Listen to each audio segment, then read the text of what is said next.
Rick Tyler is the campaign spokesperson for Senator Ted Cruz and my guest on The Real Story. What is the real story here? It looks like your candidate came out on fire today, basically telling Donald Trump to go ahead.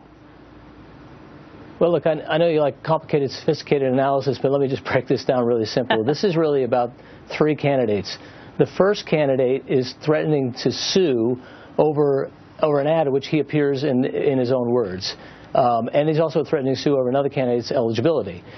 The second candidate is wanting to talk about Facebook and a fake Facebook post who sends Congressman Trey Gowdy, a former prosecutor, to make false accusations that we were behind the ad, and to literally go out and make a fool of himself, sort of like he did in the Benghazi hearings, to make it look like we're behind it.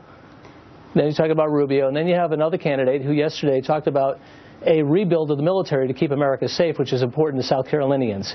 So what we have here is smear, fear, and lies, or trust, integrity, and truth. And that's the choice in the campaign. These two campaigns are talking about literally nothing, pathetic nonsense that makes no sense to anybody. I'm going to get to the Trey Gowdy and the Marco Rubio stuff in just a moment. Let's stick on Donald Trump for a moment, because now he's firing back to you.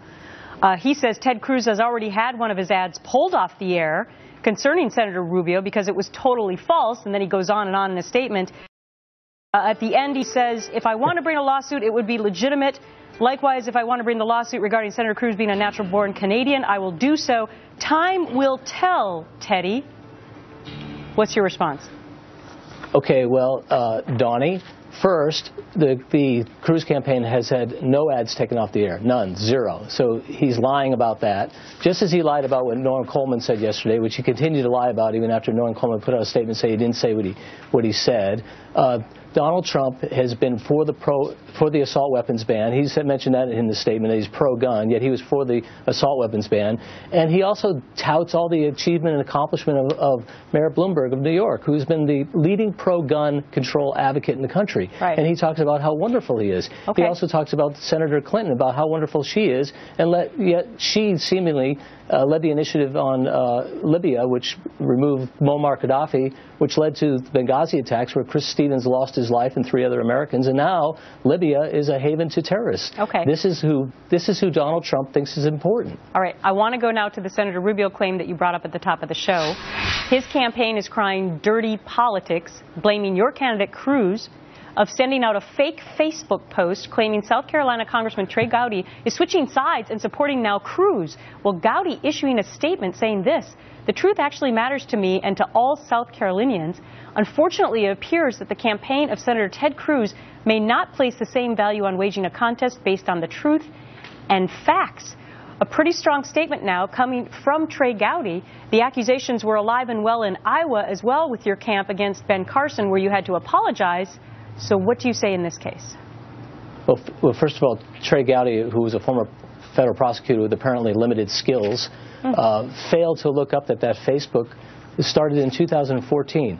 Now, the Cruz campaign would have had to have amazing foresight to have predicted that we would, A, be in the race, that Rubio would be in the race, and C, that Trey Gowdy would support Marco Rubio so that we could have a fake Facebook page ready to go to make sure that everybody knew that Trey Gowdy had switched his position. So you're not behind this at all? You're not behind this? Your camp is not behind this at all?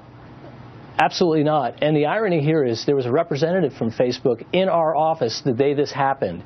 And they asked about it, and they looked it up. And guess what? Marco Rubio's campaign made no attempt to take it down. So they asked us what we would like to do, and we said, go ahead and take it down. It was down in 3 minutes. So the Marco Rubio campaign is lying about it because they didn't do anything to take the phony Facebook post down because they didn't ask about it. So it seems to me they wanted it out there. Does any of this help your candidate, Does any of this help your candidate? Because now all these polls have come out. He's 18, 20 points behind Donald Trump now in South Carolina, even with the evangelical vote.